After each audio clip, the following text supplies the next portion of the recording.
So next हमारा topic है minimal change disease. लेकिन उस पर पढ़ने से पहले हम क्या बताना है मुझे कि लास्ट टाइम जो हमने किया है मेम्ब्रेनस नेफ्रोपैथीज़ में एक चीज़ मैं बताना भूल गई थी कि फॉस्फोलाइपेज A2 रिसेप्टर के साथ कि जो आपके पास एंटीबॉडीज़ बनती हैं ये उन लोगों में बनती हैं जिनके अंदर कौन सी आपके पास एसोसिएशन है HLA-DQ-A1 अलील। ठीक है, ये अलील का आपने नाम याद रखना है, बस ये एक इंपॉर्टेंट चीज़ थी जो मैं बताना भूल गई थी। Now comes minimal change disease. Minimal change disease का दूसरा नाम आपका लिपोइड नेफ्रोसिस भी है, और ये क्यों है ये हमने आगे जाके आपको मैं बताऊंगी कि ये ऐसे क्यों है। ठीक है, मिनिमल चेंज डिजीज़ आपने याद रखना है, मिनिमल का मतलब होता है छोटा। तो ये क्या होती है आपके 2 से 6 साल के बच्चों में ये मोस्ट कॉमन है। ठीक है, मतलब हो सकती है एडल्ट्स को भी, लेकिन मोस्ट कॉमन किस में, 2 से 6 साल के बच्चों में। ठीक है, और ये एक ऐसी डिजीज़ है जिसमें आपको लाइट माइक्रोस्कोपी पे कोई चेंज नज़र नहीं आएगा। It would be completely normal, क्योंकि आपका जो ग्लोमेरुलस है वो नॉर्मल रहता है। ठीक है, उसमें कोई अबनॉर्मल फाइंडिंग्स नहीं है। बट ऑन इलेक्ट्रॉन माइक्रोस्कोपी आपको क्या मिलेगा कि जो पोडोसाइट्स है ना, ठीक है, उनकी आपके पास क्या हो रही है, फुट इफेसमेंट हो रही है। क्या हो रही है, फुट इफेसमेंट। फुट इफेसमेंट में क्या है, जैसे कि GBM है, ठीक है, इसके ऊपर इस तरह करके आपके पोडोसाइट्स होते हैं ना, यूँ करके हमने डायग्राम भी देखी थी। तो ये क्या हो जाए, ऐसे करके फ्लैटन हो जाए या आपके डी रेंज हो जाए, डीजनरेट हो जाए, तो इसे हम कहते हैं फुट इफेसमेंट।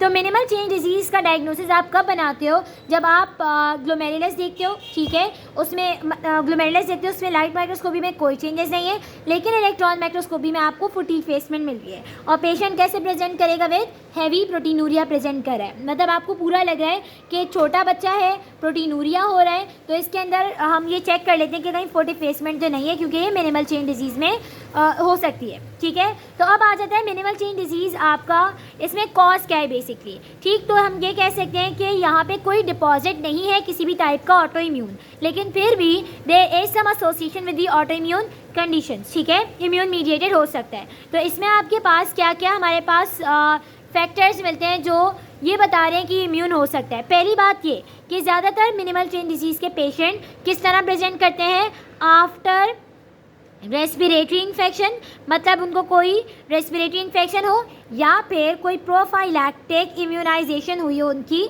ठीक है, मतलब कोई वैक्सीनेशन करवाई हो, जैसे EPI प्रोग्राम की होती है, उस तरह की कोई वैक्सीनेशन हो, उसके बाद ये प्रेजेंट करेंगे।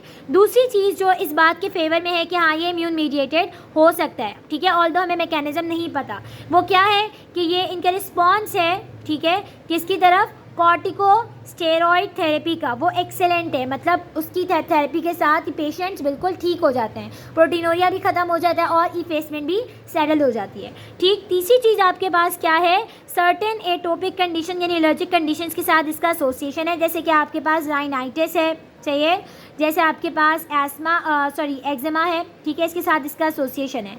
चौथी चीज़ क्या है कि सर्टेन HLA जो हैप्लोटाइप्स हैं उनके साथ हम देख रहे हैं कि सर्टेन HLA हैप्लोटाइप्स में मिनिमल चेन डिजीज़ का इंसिडेंस ज़्यादा है, मतलब उन पेशेंट्स में ज़्यादा हो रही है। ठीक है, और लास्ट चीज़ जो मिल रही है वो ये है कि वो पेशेंट जिन्हें हॉजकिंस लिम्फोमा हो, ठीक है, जिनमें किस चीज़ का डिफेक्ट है, T सेल डिफेक्ट होता है, उनमें भी मिनिमल चेन डिजीज़ का इंसिडेंस आपका ज़्यादा मिल रहा है। ठीक है, तो ये सारी बात हो गई। अब आपके पास आ जाता है कि मतलब इनमें से कोई भी आपके पास जो भी फैक्टर है ये हमें बताता है कि इम्यून मीडिएटेड है कि नहीं है। ठीक है, अब आपके पास क्या आता है कि इसमें मसला क्या हो रहा है। इसका जो आपका मेन मसला क्या है कि आपकी जो फूड प्रोसेसेस हैं इसकी क्या हो रही है, इफेसमेंट हो रही है। ठीक है, इफेसमेंट हो रही है ड्यू टू एनी रीजन, पोडोसाइटोपैथी हो रही होगी, जो हमने पोडोसाइटोपैथी पढ़ा था ना, तो वो आपके पास यहाँ पे मिल रही होगी। चाहिए, बाकी ग्लोमेरुलर डिजीज़ेस में भी आपको पोडोसाइटोपैथी मिल सकती है, लेकिन एक ऐसा केस जिसमें ग्लोमेरुलस कम्प्लीटली नॉर्मल है with only effacement of the food processes, तो वो आप उसको आराम से डायग्नोज कर सकते हो एज मिनिमल चेंज डिजीज़। ठीक है, इलेक्ट्रॉन माइक्रोस्कोपी और लाइट माइक्रोस्कोपी में मैंने आपको बता दिया, लाइट माइक्रोस्कोपी में नो चेंजेस होंगे, इलेक्ट्रॉन माइक्रोस्कोपी में आपको फुट इफेसमेंट मिलेगी। और हम इसे लिपोइड नेफ्रोसिस इसलिए कहते हैं कि जो आपके पास प्रॉक्सिमल ट्यूब्यूल्स होती है ना, जब देखो प्रोटीन लीक होते हैं, इसके साथ लिपिड्स भी लीक होते हैं, तो यहाँ के जो सेल्स होते हैं ना वो अपटेक करवा लेते हैं किसका, लिपिड ड्रॉपलेट्स का। तो जब आप इसको ऑब्जर्व करते हो स्लाइड्स, तो आपको क्या मिलता है, सेल्स में आपको लिपिड ड्रॉपलेट्स मिलते हैं, ठीक है। तो इसलिए हम इसे लिपोइड नेफ्रोसिस भी कहते थे हिस्टोरिकली, मीन्स पहले हम इसे कहते थे, अब इसका नाम इतना ज़्यादा ये कॉमन नहीं है, ठीक है।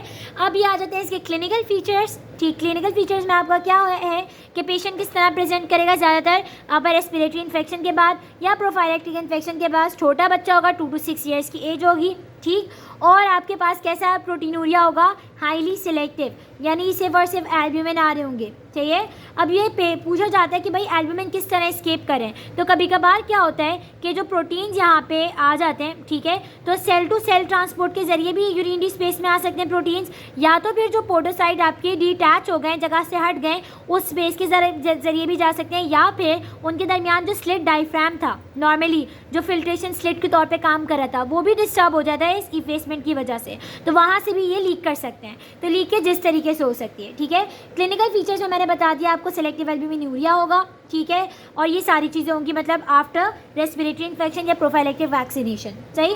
दूसरी बात ये कि इनका रिस्पॉन्स टू कॉर्टिकोस्टेरॉइड थेरेपी बहुत ज़्यादा अच्छा मिलेगा, ठीक है। और इसके अलावा अगर कोई हॉजकिन लिम्फोमा का पेशेंट है तो उसके लिए फर्दर वर्कअप रिक्वायर्ड है, कोई लिम्फोमा है या लीकीमिया है तो उसके लिए फर्दर वर्कअप रिक्वायर्ड होता है, वरना केसेस के अंदर जो normal simple minimal change disease के होते हैं, तो ये जो है आपके पास खुद ब खुद ही कॉर्टिकोस्टेरॉइड थेरेपी से ये सारे चेंजेस रिवर्स हो जाते हैं, प्रोटीनूरिया भी ख़त्म हो जाता है, और जिनमें अगर रिकरेंस हो जाए, मतलब दोबारा से ये हो जाए, ठीक है, तो उनमें अंटिल प्यूबर्टी रीच होती है, उसके बाद से ये सारी चीज़ें सेटल डाउन हो जाती हैं, ठीक है। एडल्ट्स में भी अगर हो रही है मिनिमल चेन डिजीज़ तो उसमें कॉर्टिकोस्टेरॉइड थेरेपी का बहुत ज़्यादा आपका इफेक्टिव रोल है, ठीक है। यहाँ तक आपका मिनिमल चेन डिजीज़ हो गया। नेक्स्ट वीडियो में हम करेंगे फोकल सेगमेंटल ग्लोमेरुलोस्क्लेरोसिस, ठीक है।